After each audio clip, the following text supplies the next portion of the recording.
Hello, welcome back to another episode of Happy Amblin'. I'm your host, Diego Crespo. With me today is Matt Garingo. Hi, it has been like 2 months since we recorded last. We don't have to get into that right now. But what we do have to get into... I just need to point that out for all the dated references that are in the upcoming episodes. You didn't like that I released Bulletproof, and we're talking about the hot topic, Terminator Dark Fate? Oh yeah, we spend most of the time talking about Dark Fate. No, and The Last Boy Scout, and Shane Black, as one does. And The Lighthouse. And The Lighthouse, which are all pretty great films. Actually, yeah, I like all those. Yeah, and I guess we should talk about that. This is the first time we're recording a Happy Amblin' after the Oscar nominations came out. Oh, yeah. And Uncut Gems was completely shut out of all awards. Yeah, because people are fucking morons. Yeah, that's gonna go down as like one of the travesties. Yeah. I don't even know if like the Safdie brothers are like they've got it, like they're gonna be like a very prosperous career, but that will be a great movie forever. Yeah, like anything could happen with them. I've been checking out their earlier stuff because I'd only really seen Good Time, and they're too interesting. They'll never like go away, I don't think. But yeah, but that can always backfire. There's a lot of people in this industry that have not gone away that should have gone away. Oh, yeah, no. They're like everything in movies. Nothing is an absolute. But yeah, holy fuck, Uncut Gems. They also did a short film where they interviewed James Toback. Are you gonna explain the interview, or do I just leave that there? Oh, do you know who James Toback is? He's a filmmaker. Yeah, it's been reported of being 38 women have accused him of sexual harassment or of assault. Ah, didn't know that. Yeah, and he was kind of an open secret. Oh. What's his name? Oh gosh. Oh fuck, now I can't remember his name. Guardians guy. James director. Gunn. James Gunn blasted him for years. Oh, which is the only reason I knew about it before it came out. Oh. I don't know, that's always a bit of a red flag. But hey, yeah. Spielberg hangs around with some interesting people. That's not the word I'd use to describe him, but a lot of interesting people. A lot of interesting people. Keep an ear to the ground. Yeah, it's important to stay aware. This is a weird opening. Yeah. 1941.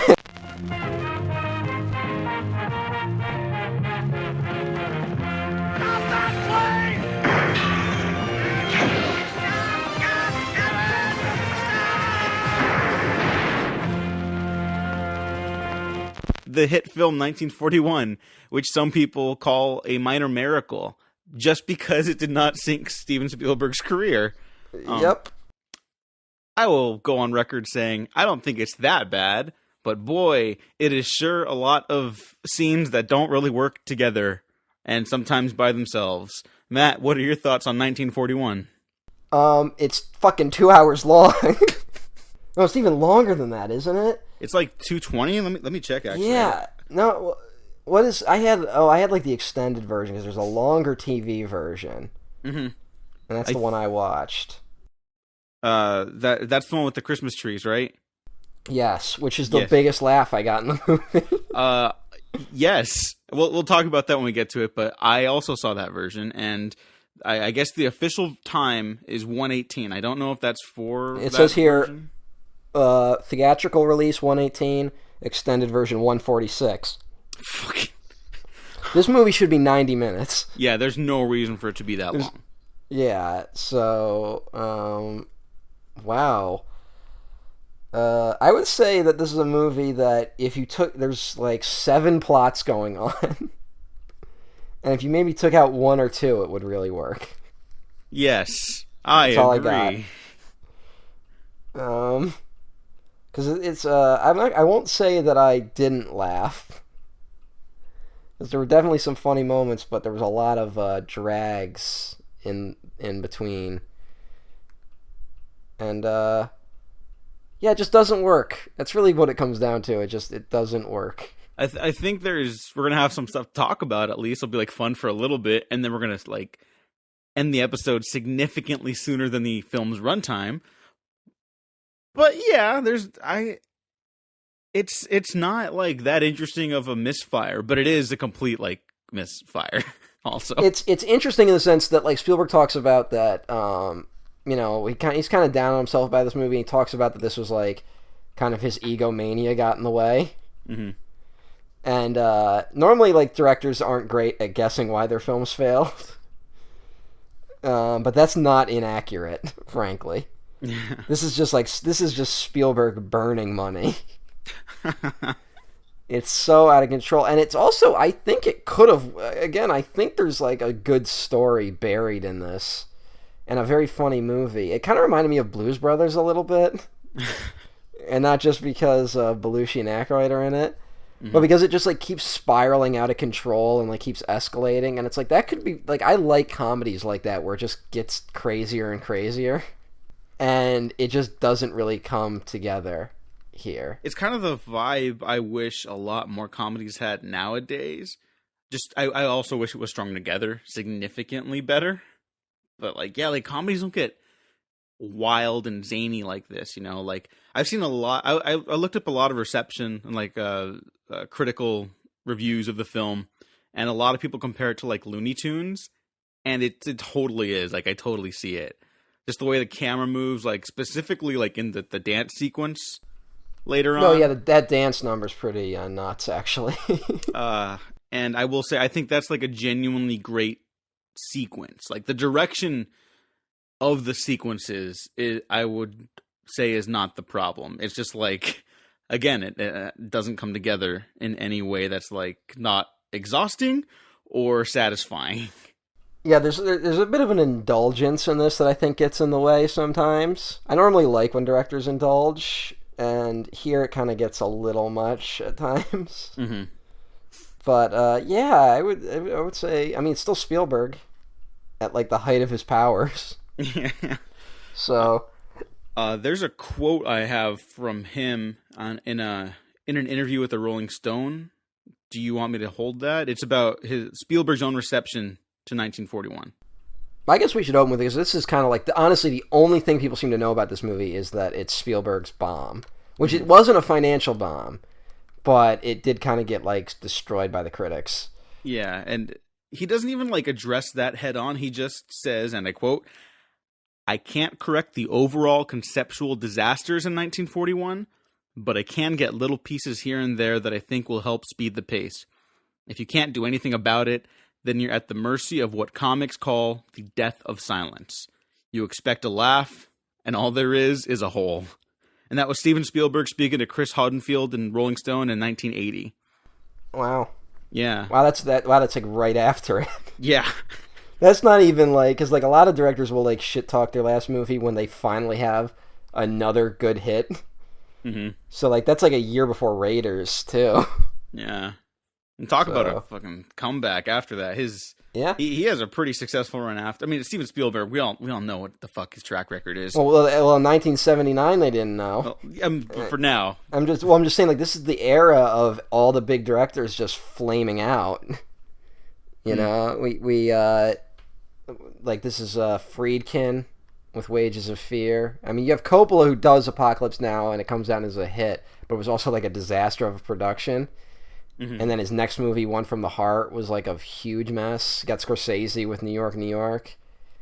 This is just like the very beginning of like all like those guys just destroying their careers, basically. Should I mention what it's about? I feel like we sometimes hold off a little bit on that.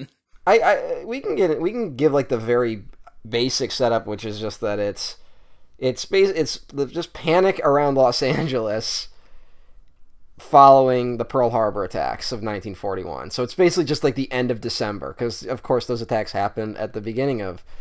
Holy shit, that's insane. Honestly, hold on, we gotta like wind it back a little bit. Because this is a movie. It's a comedy after the attacks of Pearl Harbor. Mm-hmm. It's basically set within the month of the Pearl Harbor attacks. That would be like doing a movie set in September 2001.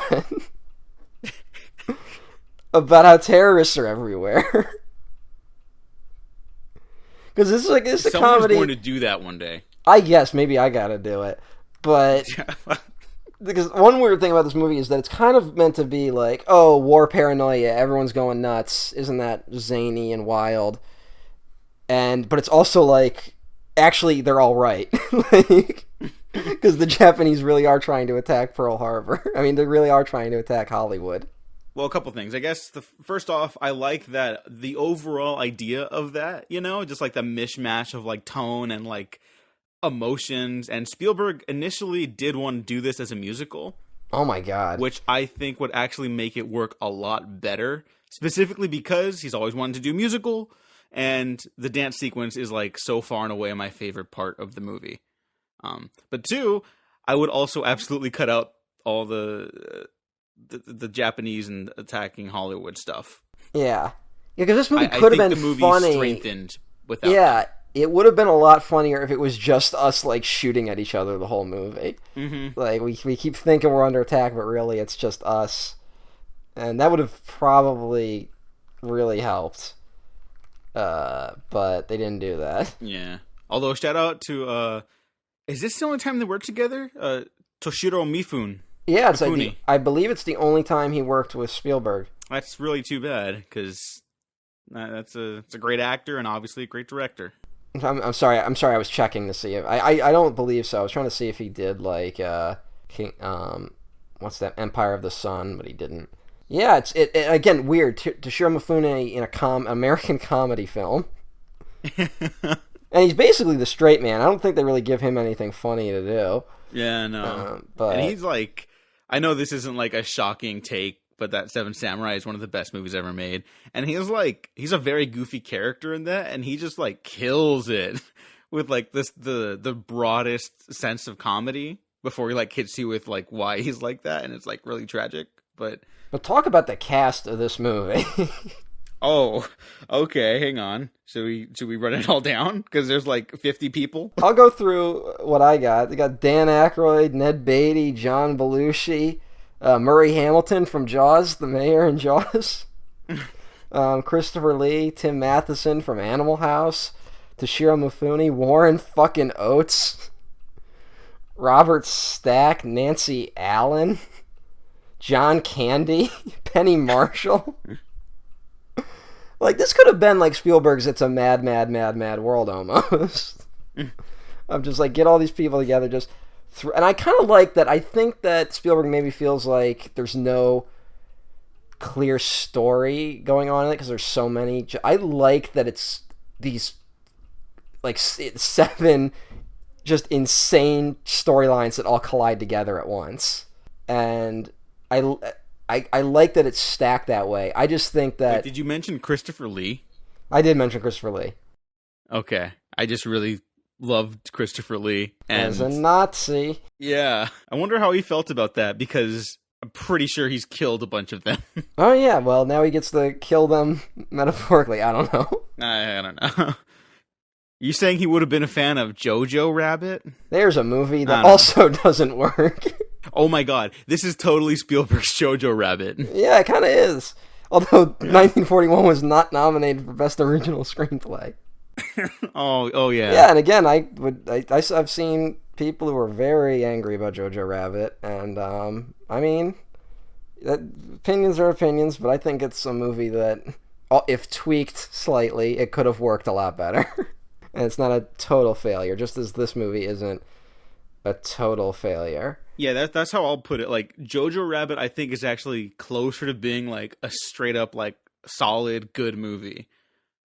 But 1941 is like remarkably more exciting to me just because of Spielberg's direction. Because this is like the craziest movie he's ever made. Oh yeah, and there's like this energy to it where because it's like keeps kind of topping itself in terms of the zaniness. Unfortunately, that doesn't always translate into comedy. Oh god, no. I would say we'll get into it, but it's that thing of if with the multiple different perspectives going on, if you aren't into one of the storylines, it totally fucks up the pacing of this movie. Mm-hmm. Like if you're just not into one of them, because like because you'll go back to a group for a certain amount of time and you'll be like, fuck, can we go somewhere else? It breaks things up in a way that ends up being a problem.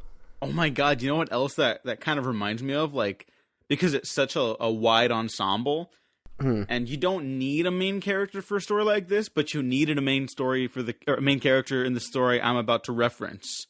Phantom Menace. Phantom Menace. Yeah, okay. Yes. Yep. That's it. Yeah, Phantom Menace had been more of a comedy. It probably would have worked. Oh, I'm not gonna go there right now. But my current rewatch of the prequels opened my eyes to things. No, Phantom Menace is the best of those movies. Oh no, I think it's the weakest now. No, it is easily the best, and Revenge of the Sith is easily the worst. But maybe we should redo a Star Wars one, just one, because now we're on opposite ends of the prequel stuff. I think we should just do like prequel redux or something like that. Yeah, we don't need to go through the rest. The rest are kind of like, yeah, we know how we feel about those. But I think we should talk about them all together. Like, just do a really long episode talking about the prequels, because it's hard to separate them. I'm kind of up for that, because the quality upswing from each of them is pretty impressive. The downswing is just incredible. Anyways, Attack of the Clones actually fucks now, and I don't know how to what to do with that information. I'm sure it does. Yeah, I wouldn't describe and those films don't fuck. I'm sorry.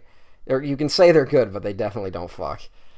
No. Attack of the Clones is 50% Obi-Wan being a hard-boiled detective, and 50% idiotic fuck me eyes. It's masturbating in the shower. It's not fucking. I'm sorry. Anyway, no, it's fine. That's Attack of the Clones. I don't know any other way to put it. 1941 also does not fuck, but there's a lot of sexuality on display. Oh yeah, this is easily the most sexually charged Steven Spielberg film. Yeah, I would argue to its detriment at a point. Maybe we'll get into it. Let's go to the very beginning of the film. All right, because there's actually kind of a lot of plot and not a lot of meat to it. Well, the problem is we're probably going to talk about the beginning for most of this episode, and then we could just stop. Because it doesn't matter. But this movie opens with a title crawl that's longer than the opening to Star Wars. Oh, and this is what I had completely forgotten. I don't know if you want to touch on the title crawl, but really quick, for those that don't know, this opens with a Jaws parody. Oh, yes. From the director of Jaws. Yeah, he's parodying his own movies, if you want to know how arrogant Spielberg was at the time. Not only do I think that that just doesn't work, I don't get it. Yeah. It's well, here's how much of a parody it is of his movie. It is the same actress from the opening of Jaws.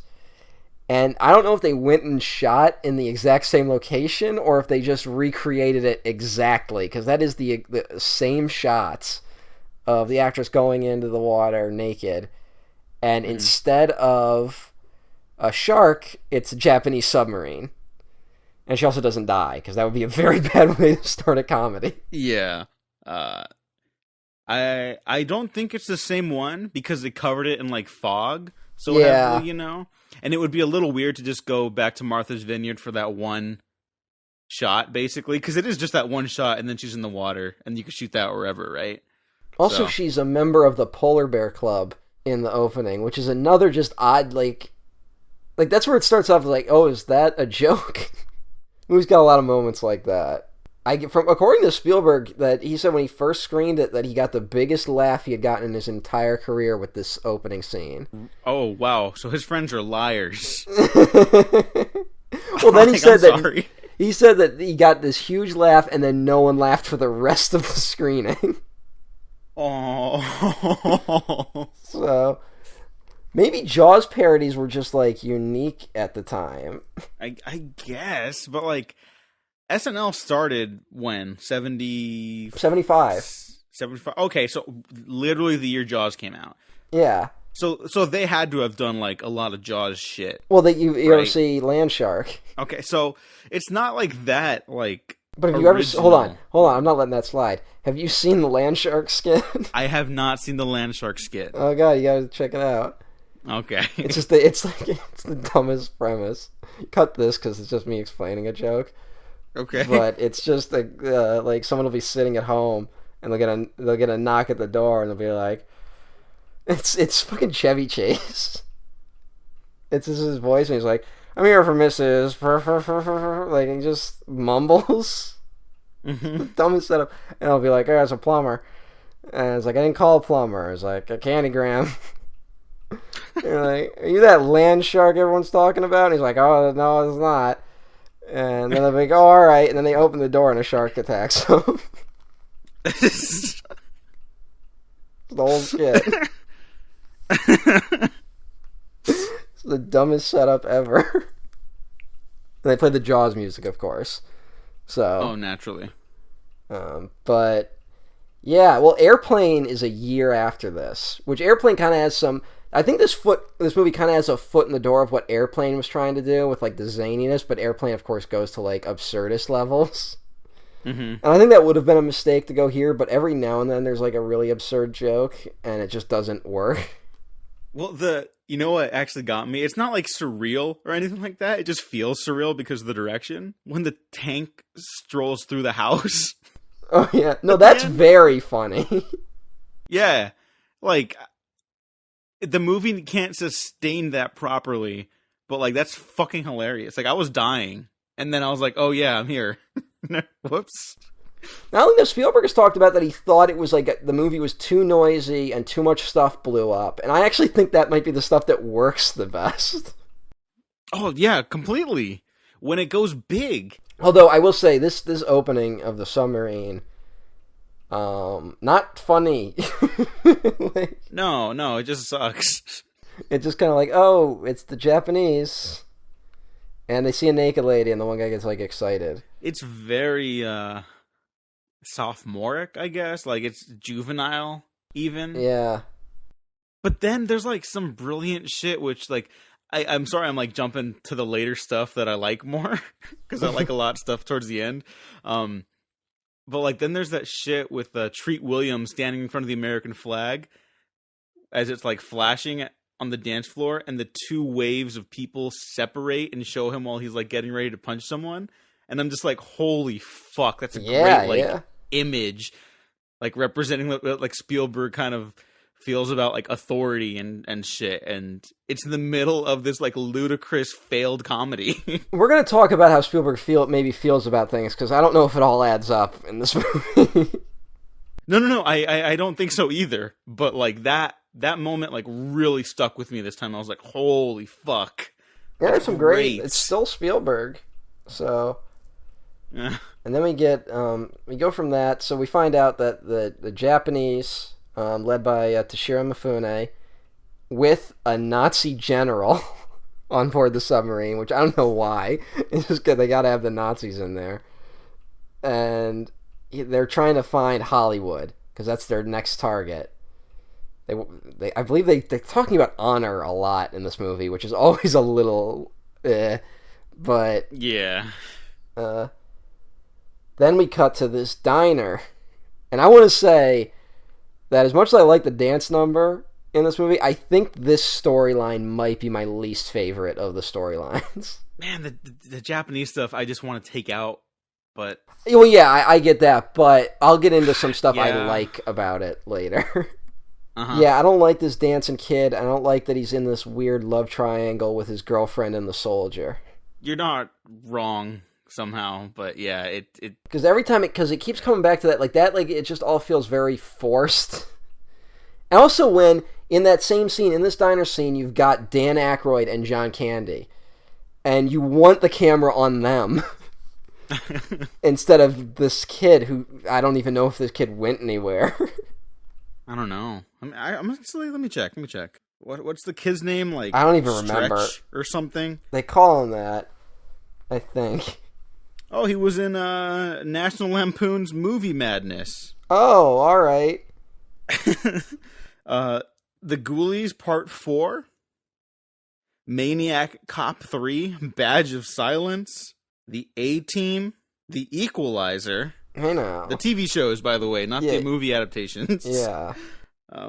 Most recently he was in a film called An Interview with God in 2018, and his last film role before that was All Dogs Go to Heaven 2 in 1996. His name is Bobby DeCicco. Bobby DeCicco. Yeah. I was hoping he's not one of those guys. There's like that dude who was in, I believe he was in American Graffiti, who was like the second choice to be Luke Skywalker. Oh. And he never went anywhere. No, that would crush me. Poor guy. Yeah. I'm sure he's thought about that. But yeah, I mean, I don't even think the kid's like a bad actor. It's just like... No, he's just got the weakest story. Anything. He's just like a sex-crazed kid. And he's like, what are you doing with my girl? Like, not your girl. And it's just like, ugh. I like the zaniness of the separate stories like we talked about, but that one I feel like could have been interwoven with the higher up military stuff some more. You know what would have, like a different way. You know what would have made it work, honestly? And this is this is probably coming from, the fact that I live in the 21st century. But if they had made his girlfriend the focus of that story instead of him, because she's ostensibly like there's a really good scene in it which isn't even really that funny. It's just weird, where there's like a big dance coming up and they're informed that you can't bring your boyfriends to the dance. You're only going to be dancing with soldiers. And like all these women have been like coerced into basically having sex with soldiers. That was actually a subplot on the Marvelous Miss Maisel episode in season 3. Hey now. I watched that show because I'm an 80-year-old white woman. But see, I'm guessing that was an interesting storyline. Oh, it wasn't like a huge thing, but it was prevalent. And she was like, "What the fuck is this?" But yeah, it's more interesting than the actual plot of the film. You do get there were some funny lines in the diner scene when the owner is like, "You can't dance worth shit." Like, that was funny. Well, we get the oft-repeated line from Dan Aykroyd where it's, "I can't stand to see Americans fighting Americans," which seems to be the only real idea that this movie has. Which I guess this is where I should talk about some very, very unfortunate inspiration for this movie. Oh no! This was it was partly sponsored by the Great Los Angeles Air Raid of 1942, which, by all accounts, was like just kind of panic. A bunch of guys thought they detected Japanese fighters in the air, and so people just started like shooting mortars into the sky and anti-aircraft guns, and there's no evidence that there was actually anything there. It has gone down in Spielberg might have known about it because it is actually very popular in UFO communities. Some people seem to believe that it was UFOs that were sighted. Partly because if you look at one of the newspaper clippings where it's like the spotlights are all allegedly on an airplane, but there's nothing there, it kind of looks like a flying saucer. It was also the inspiration for the film Battle Los Angeles. Oh, I remember that film because it's not Skyline. Hey now. Go watch Beyond Skyline, everyone. But the unfortunate thing that this movie was inspired by were the Zoot Suit riots of 1943. That I am actually very familiar with. They were race riots. Yeah. And they even say Zoot Suits in this. It was where primarily Mexican-American youths came into and African-American youths came into conflict with soldiers that they had some problems with. And it's difficult to say what inspired it. A lot of people believe there was a murder in that area, I believe, and then because it's Los Angeles, the more marginalized communities faced the brunt of police brutality, even though they weren't able to prove anything. And there were a lot of race riots like this. We don't talk about it that happened at home during the war, and this movie kind of brushes over that. Yeah, it's the unfortunate circumstance of, one, Hollywood being a predominantly white male industry, and two, Spielberg also not having that perspective of color. Yeah, and also just our own inclination to sanitize our own history. Yeah, that's the thing too. Like, I'm Mexican, but I'm not like I'm not dark skinned. I'm white passing, right? But the zoot suit stuff I always heard a lot about because my parents were both history buffs, and it I don't even know how it came up in conversation when I was younger, but that's something that I've always kind of like known about. Like, I don't remember a time where I did not know about it because it just was told to me. So I don't know, but it's yeah, the movie could have used more of that. Like, I don't think you should remake any Steven Spielberg film, but I think 1941, if you have to, like, for whatever God knows reason, you could make something like out of the trajectory of this story. Or if you're gonna make this movie, don't make direct parallels to the Zoot Suit riots. Or give it to a Mexican filmmaker and tell that story. You know, do something crazy. But speaking of those girls, there's the scene where the girls are being told what they're gonna do, and that's kind of like the first scene where stuff starts getting out of control because an air raid siren is tested, and people react like it's the real thing, and a guy dressed as Santa Claus pulls out a gun and just starts shooting. Like, that's pretty great. Like, yeah, no, there's all these little gags that are sprinkled into things, and like you can make gifs out of them, and you'll be like, if you saw them on Twitter, you'd be like, that looks fucking hysterical. What movie is that? You'll be like, oh, you don't need to rush out of your way to see it. It's 1941, but And then shortly after that, we get in an amazing entrance, we get John Belushi.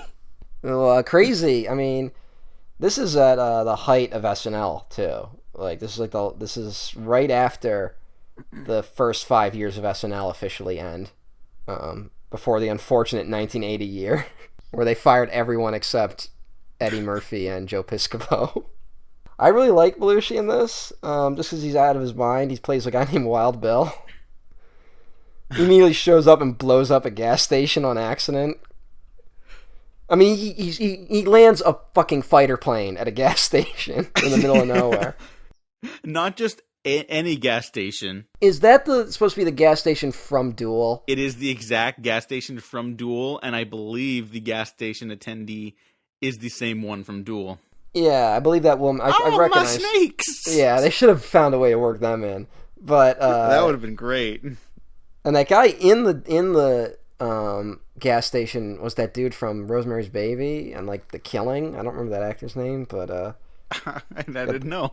Got the wide eyes. He's got like two scenes. He's the guy who's like, well, we heard it on the radio, and Belushi just shoots the radio. I want to say I really love Belushi's performance and energy, but I can't quote any of it because another unfortunate thing in this movie is I'm just gonna say it. There's one time the racial slur "Jap" is dropped about 100 times in this movie. It's in a lot. Which that one's in it a lot.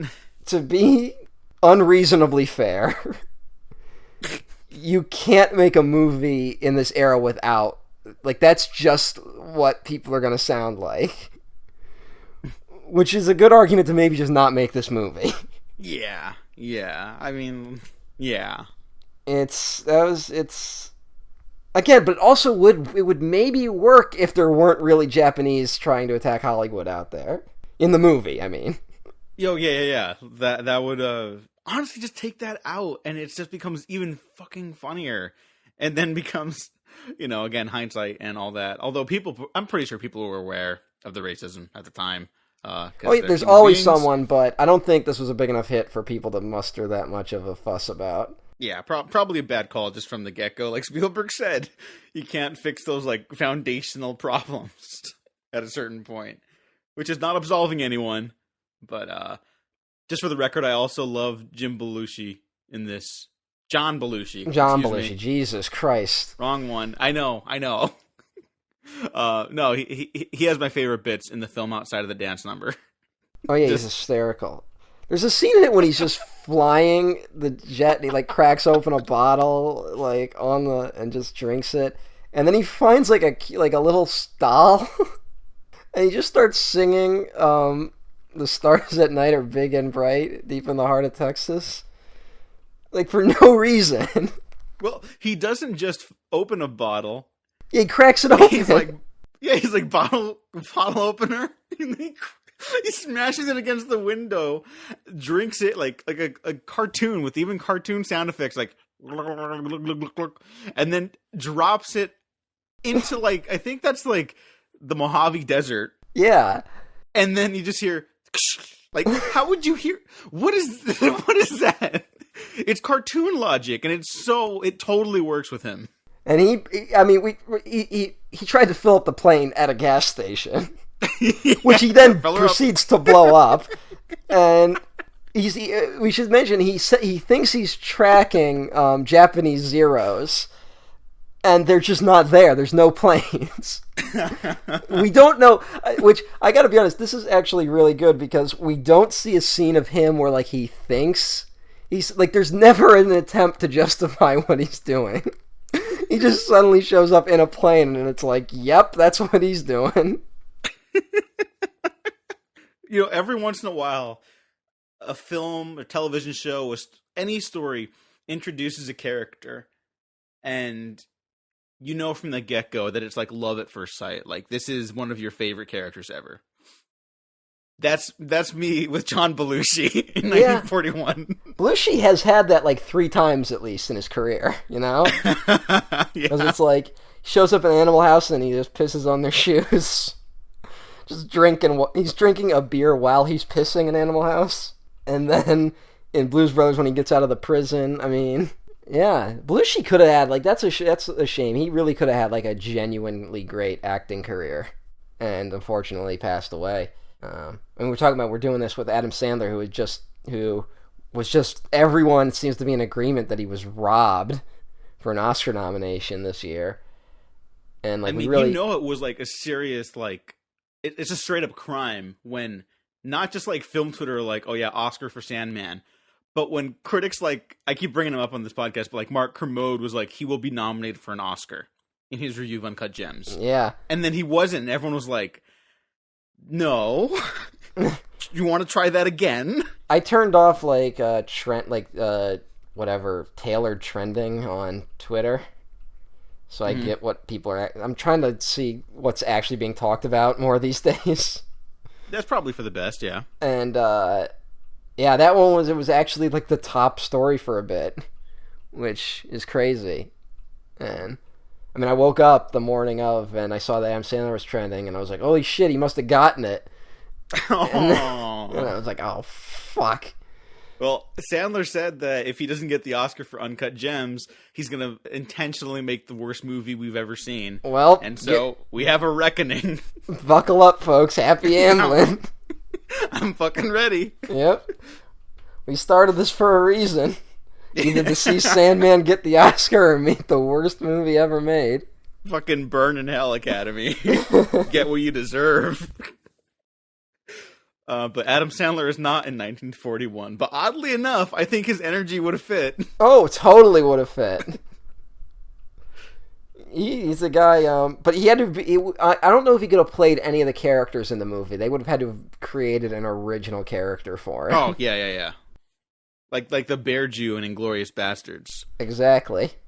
Then we get yet another storyline, which is Tim Matheson and Nancy Allen. And Nancy Allen's thing is that she wants to have sex in an airplane. Which, I'll be honest, I kind of like that storyline. More than the love triangle, at least? Yes, a lot more. Mainly because it's like, it's one thing where it's like she's got some very obvious, she has the one joke, she's like, I tried it in the simulator, it doesn't work, which is pretty funny. But the fact that she like actually knows all the stuff about airplanes. So it's like she's like clearly has a passion, it's just that passion is just also developed into some urges. Oh my god, it's kind of like Cronenberg's Crash. Yeah, hey. But in an airplane.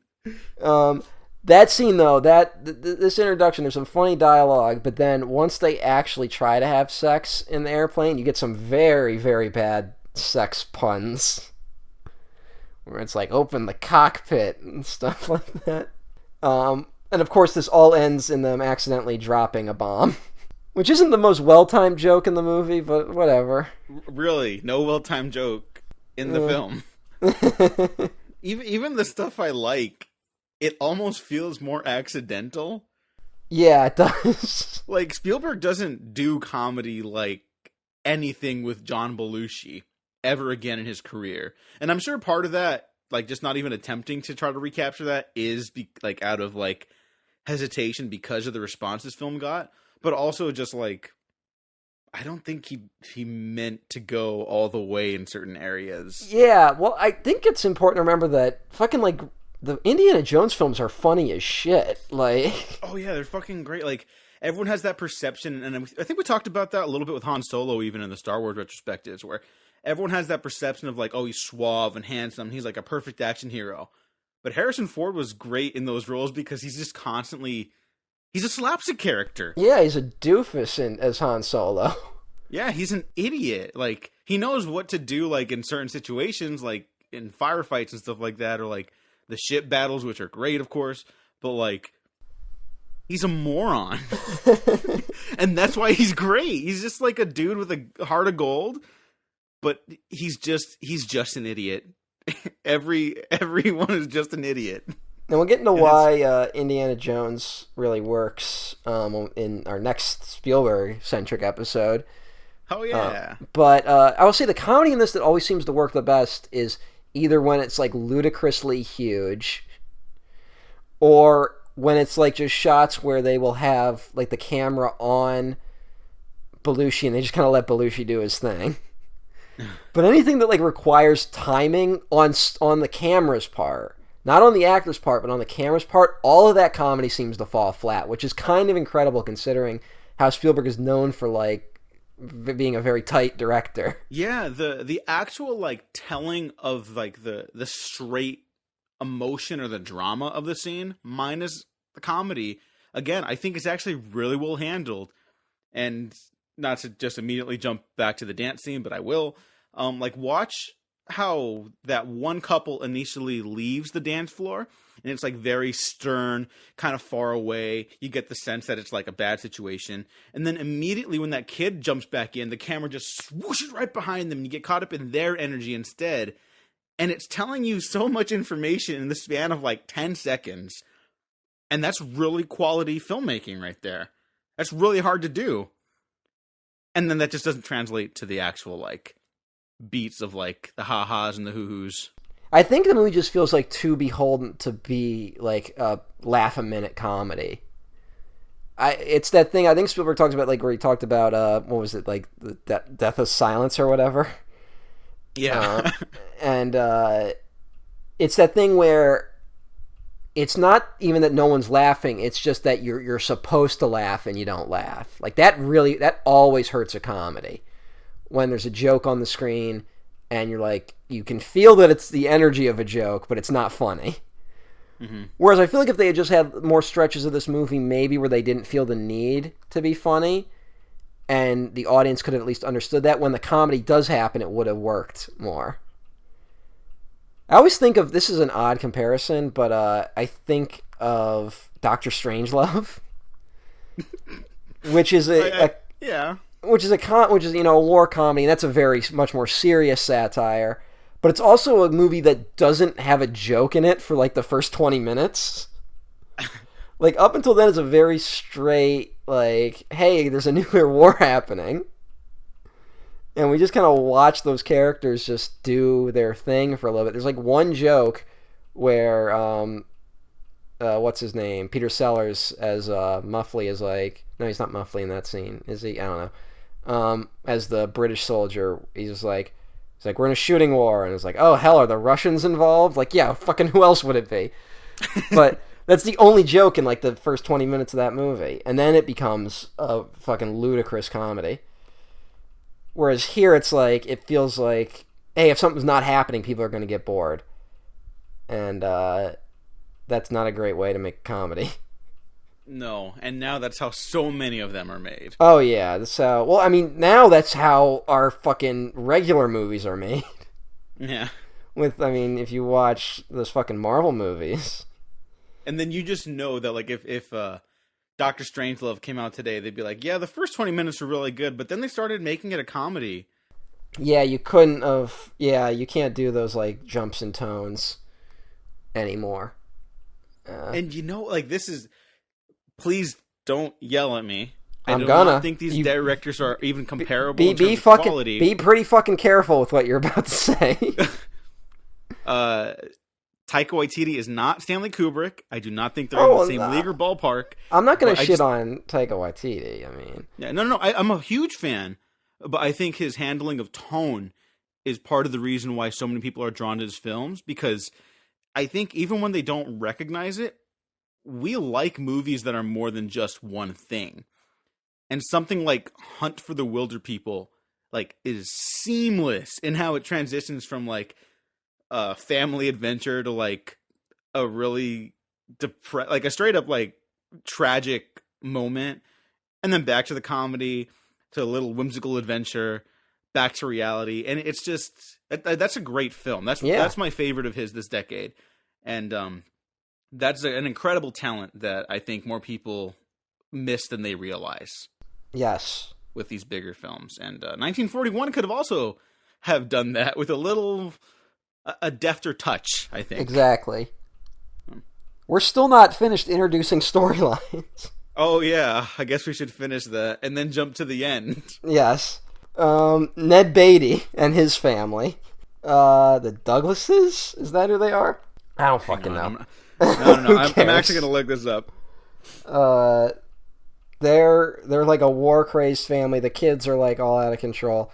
His house gets chosen to put an anti-aircraft gun. He's like just, I don't know. Well, his wife doesn't want to. The wife doesn't want it, but he's like, I bought this land. I'm going to defend it, you know.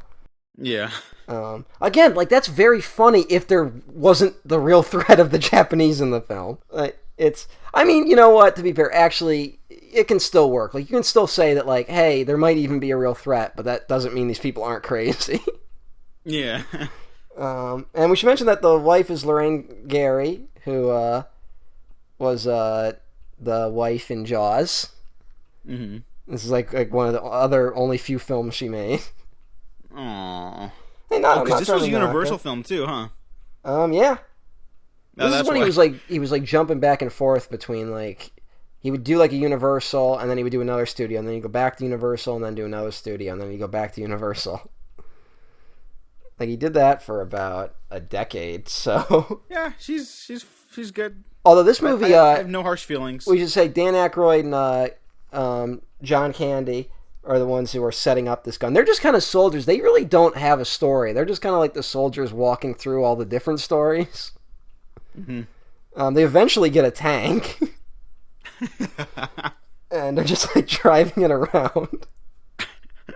But this movie might be one of the first films to tap into what makes Dan Aykroyd funny, which is just him explaining things. There's a whole scene of him explaining what not to do with the anti-aircraft gun, and they just keep cutting back to him like in the middle of explaining it, and it's just very technical jargon coming out of his very thick Chicago accent, and it's just very funny. You know, that thread about them kind of like going through the stories, I really wish there was more of an emphasis on that. Yeah. I wish there had just been more with him and Candy in general. Like, they're the two where it's like, I remember seeing this as a kid, and I'd even been told, like, this is Spielberg's bad film, but I'm like, Belushi's in it. That's gotta be fun. And I just remember wanting more of, like, Aykroyd and Candy. Like, I felt like they weren't in the movie enough. Because, like, those are two comedy... There's some comedy juggernauts in this film. Yeah. And they just don't get enough. Yeah. I got nothing else there. I agree completely, but... We're still not finished introducing things. I know. Holy shit, there's a lot in this movie. Which is shocking, and this is where we go back to the Japanese for a little bit, and this is they're trying to find Hollywood. The joke is they can't find Hollywood. Even though they have maps and stuff, they don't understand that Los Angeles is Hollywood. Like, that seems to be the running gag. Mm-hmm. Which fine. I mean, you know what? That one actually works even better now because of just how LA and Hollywood are like. Yeah, it's technically the same like county, but it's like not the same place at all. Because I've had conversations recently with people that are like visiting and stuff. And like, oh, so you live in Hollywood, right? I'm like, no, I'm more Los Angeles. I'm like, oh, okay. So like, what part of Hollywood? I'm like, no, you don't.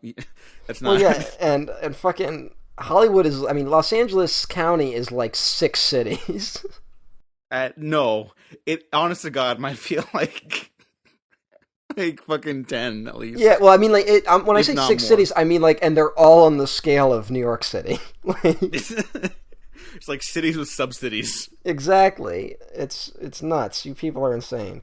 No, yeah, like I'm not gonna say what city I live in because internet, but like I technically live in like unincorporated of my city, so I live in the city of Los Angeles, but I'm not in the city of Los Angeles.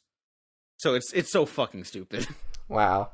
Well, we go back to the Japanese, and that's when they're arguing, and Shimafune's like, we have warriors out there who are descended from like samurai warriors. Like they're ninjas or something. They get some weird descriptor where it's like we already have them. They're infiltrating the land. They'll find out where to go. And then we cut to them disguised as Christmas trees, which got the biggest laugh from me in the whole movie. It was just the image of them. They would like run a little bit and then stop. Yeah. For, like, it's no a cartoon. Yeah, that totally works. It was just ridiculous. I just like when later like they're ganging up on the dude to like get information out of him, and the trees start slowly huddling around, right? Like, but, like first they start at a distance, and then one has like the ornaments on it, and it's like, why? Yeah. Like, that's great. It's so great. Yeah, those guys, they end up kidnapping Slim Pickens. So then on the submarine, it's Slim Pickens, Christopher Lee, and Toshiro Mifune. United at last.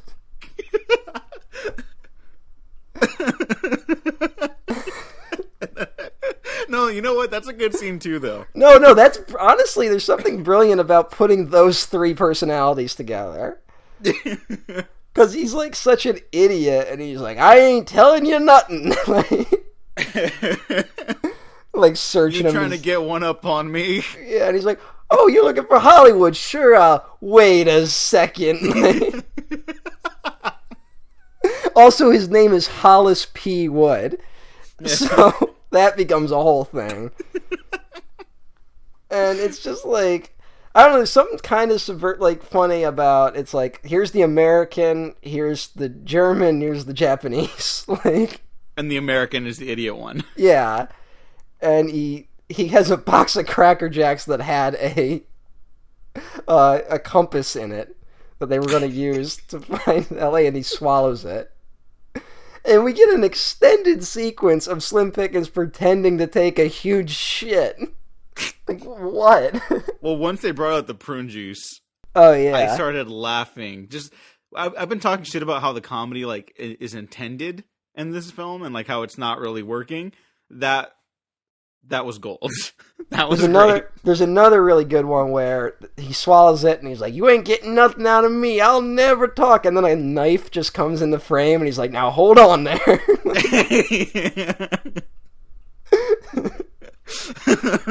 Does he die?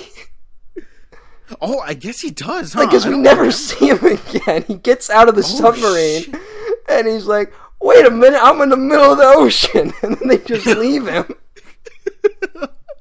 Well, I guess if it's like cartoon logic, then that's him surviving, right? I guess, but like they just didn't like think we never find out what happened to Slim Pickens. Such a weird story. I would still probably take out the Japanese stuff, but that I know, like that's the only shit. That's the only time it really works. Yeah. Just him, once throwing him in is what makes those scenes funny. Yeah. And then we get yet another storyline. I'm forgetting what else is left. Murray Hamilton and Eddie Deason, who are stuck in the fucking Ferris wheel, where they're like, and Murray Hamilton's of course afraid of heights, and Eddie Deason does everything you can to upset a man afraid of heights. And they're lookouts. They're put up there to look out in case Japanese planes come to attack. That's basically it. But inexplicably, Eddie Deason pulls out a fucking ventriloquist dummy while they're... What is that? I don't know. That doesn't make any sense. That one's a little too broad for me. I don't know. I find it very funny because Murray Hamilton is so genuinely upset by everything that's happening, and then the Ferris wheel blows up. Oh, okay. Well, the Ferris wheel bit. Oh my god! Here, you know what? Another genuine highlight of the film: amazing use of miniatures. Oh yeah, I actually had that. I forgot that I was going to do that joke because that was the only thing I wrote down about Alien Resurrection. It was great use of miniatures. And I guess one of the Spielberg's regrets is that he didn't have the miniature... He directed all the miniature sequences himself. And he's like, I should have had a team do that I trusted. Like, I was too hands-on with everything. And I don't know if maybe a team could have done it just as well, but all the miniature stuff in this is fantastic. Yeah, it looks so good. Like, I guess you can kind of tell, like, honestly, who gives a shit? It looks amazing. Yeah. And it's all hidden in fog, which might be the explanation for the fog in the earlier shots of the movie. Mm-hmm. Oh, there you go. I didn't even put that together. Spielberg, you've done it again. And then we get another character is introduced who doesn't really have a storyline, but Frank McRae, who is the black Private Ogden Johnson Jones, who walks in and he's basically just like, I'm angry. And there's like a weird like racial thing going on there. Like the movie is very clearly like trying to like be satirical. Like it's not trying to be racist. But it's like what are they? I had no idea what they were trying to do with him. I don't know. It's kind of that problem in movies where it's like just because you're doing something like broader as a caricature doesn't make it funnier, and it doesn't make it okay either. Yeah, I don't even know if he was meant to be a caricature. Sorry, I can't pronounce that word today. That's okay. Or ever. I can't pronounce anything ever. But he, he's just like angry black man. And then there's like racial tension where it's like, he's like, I've been assigned to your unit, you can't complain. Because, famously at the time we had segregated units. Mm-hmm. And I mean, and there's not a wrong thing, because, part of the reason why, the civil rights movement kind of got some traction was because a lot of, African Americans fought and died for this country. And it woke some people up to being like, hey, how come they can do that, but they're not allowed on baseball teams, Like, I'm not trying to give total credit to that, of course. Uh-huh. Black people were fighting for equal rights since, like, day one. So... But the war did kind of transform how we saw each other in this country. But it just doesn't go anywhere. And then there's a really awkward joke where something blows up and Private Ogden Johnson Jones gets like powder on his face, so he's in whiteface. And John Candy gets like oil on his face, so he's in blackface. And they laugh at each other. And it's like, what? Like, I'm not even willing to say it's offensive. I just don't get it. I don't get a lot of this movie. Like, the decisions behind it, I guess. Alright, we got like 2 storylines left. Holy shit. I genuinely am forgetting what's left now. Well, now we go with, fucking Tim Matheson, Nancy Allen. Like, Tim Matheson overhears that there might be planes at one of the bases in the mountains. And so he goes up there with Nancy Allen. The problem is that base is run by Warren Oates, who's playing Madman Maddox, who's a guy who they basically, from what you overhear in the film, is that he's so crazy, they put him at a base that has no strategic value. But regardless, he still thinks that there are secret Japanese forces moving all around him. So he's out of his mind. And I'm pointing him out because the Trump administration, until a couple months ago, had a guy named Mad Dog Maddox in the administration. And he was the sane one. So, this country's going fucking out of control. We're recording this right now as the impeachment trials are starting, by the way. Yeah, so we'll see how this holds up. Future people, we do not yet know how that plays out. Also, the Trump administration maybe tried to get a U.S. ambassador assassinated. And some people are very angry about the lack of a handshake. Oh my god. That seems to be the dominant story. It's not even, it's the fucking, the rich realize that Bernie could win. I'm sorry, that's what's happening. Somewhere at the CNN. Framing of the news stories, too, it have not helped with that. Yeah. Because of the people that fucking run them. Yeah, well, it's basically what, the rich run them, and it's like, well, now we gotta fucking run every bad story against Bernie. Mm-hmm. So, that's exactly what's happening. And I just hope that maybe this country recognizes it more than the United Kingdom recently did. What do you think? Let's just make a guess. Do you think you think it'll work out? I honestly don't know. I really want to believe that it will. I think people hate the media in this country enough that it might work. I mean, that it might not pan out for the media. Oh, that would be so fucking perfect if Trump's idiocy with the media is lying to you to stay in power, it somehow snowballed into supporting Bernie as presidential nominee. Well, the thing is that, I mean, Trump is wrong in why he does it, but he's not wrong in the fact that the media sucks. Yeah, it's that broken clock, Yeah. It just happens to be right this one time for the wrong reason, but it is. Yeah, that seems to be anytime Trump is right, that's usually what it is. Yeah. And that's why Bernie is kind of the only antidote to him. Because Bernie is also right, but for the right reasons. So, not to cast aspersions at the other candidates. No, I'll fucking cast aspersions. You know what? No. This might get cut out of the episode. I don't give a shit. But I see so many people being what, you don't like the Democratic Party? And I'm like, no, because those people don't have their best interests at heart for people that are disenfranchised and people in my family, people I care about. So fuck off. We elected someone if you were a Muslim American, the two choices last election were a candidate that was going to bomb Muslims, or a candidate that was going to throw Muslims out and then bomb them. They're not great options. So, I'm trying to think if there's any more. The only other storyline is Robert Stack as the general who's trying to go see Dumbo. Which, of all the scenes Spielberg could have shown from Dumbo, he shows the scene with the crows. Maybe that's something to do with the satirical side, No, it's not. I'm trying to figure it out. I don't think that is, but I'm just why? Why would that be there? I watched Dumbo recently. They're not... People aren't kidding when they talk about those crows. Anyways, go see Tim Burton's Dumbo. No. I'm just kidding. I haven't seen it.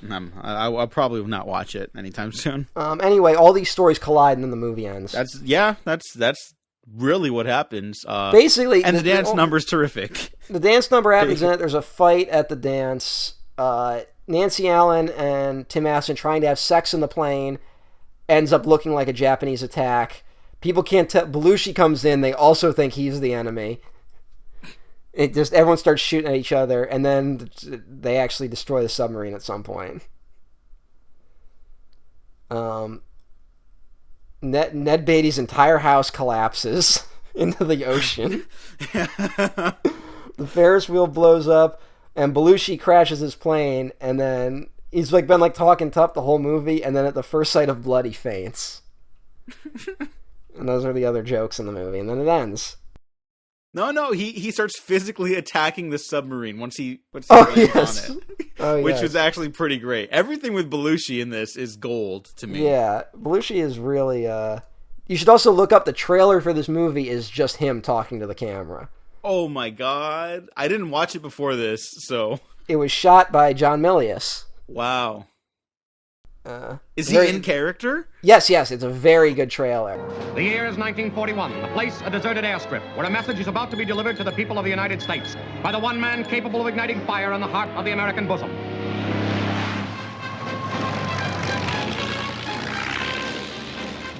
Captain Wild Wayne Kelso. How many did you get, Wild Wayne? 5. Confirm? Well, 2 maybe. It's a very good trailer for this movie. Honestly, just take all the Belushi scenes, make a short film out of it, put it on YouTube. That's the movie.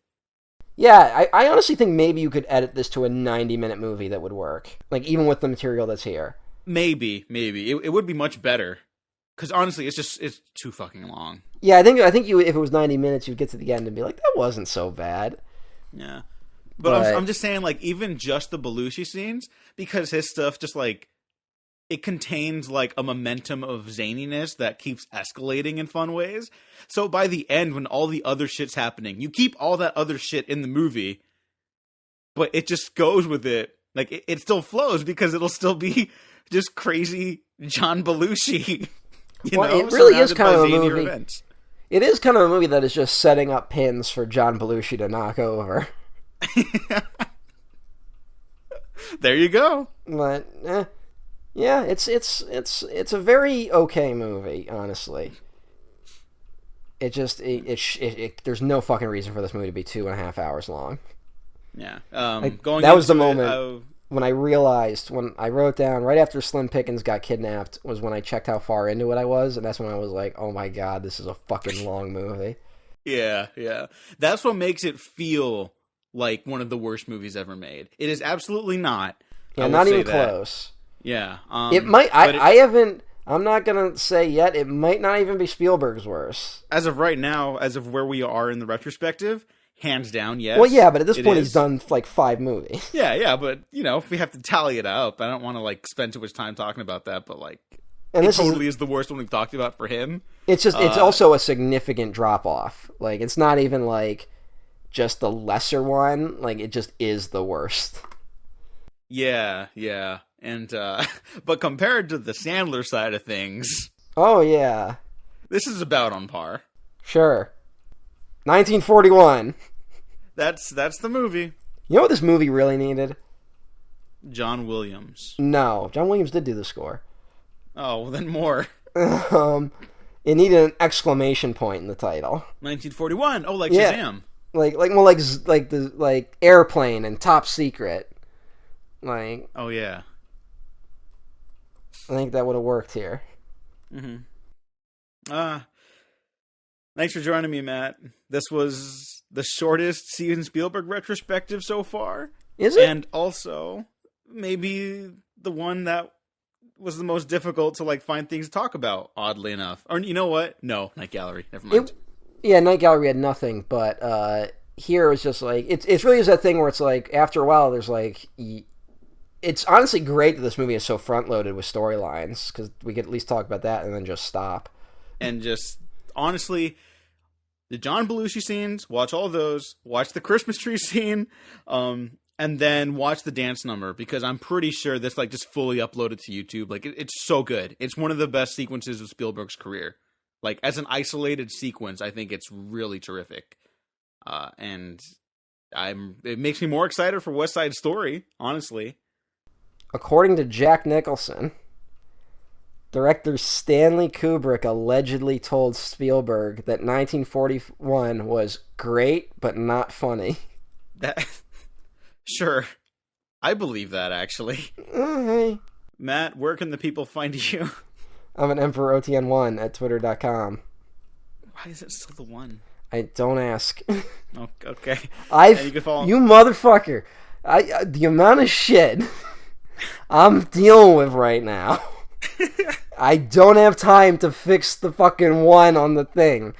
It's in the settings option. You can follow me on twitter.com at it's more complicated than just the settings. Check out the Waffle Press on you YouTube, little SoundCloud, shit. Spotify, iTunes, I'll Patreon. Fuck you up. And I'll just be sharing clips of John Belushi as this episode drops. So enjoy that. Thanks for listening. Thanks for watching. We have been professionally unprofessional. Fuck you, Diego. All right. Oh, wait, I didn't stop recording. I'm not saying it's gonna be easy. I'm saying we got a great country here. We gotta keep it that way. Captain Wild Wayne Kelso, United States Army Air Corps. Say to each and every one of you, so long, Mama.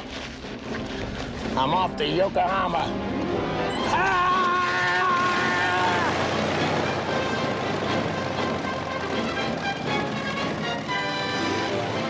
This Christmas, Universal Pictures and Columbia Pictures proudly prepares you for next Christmas.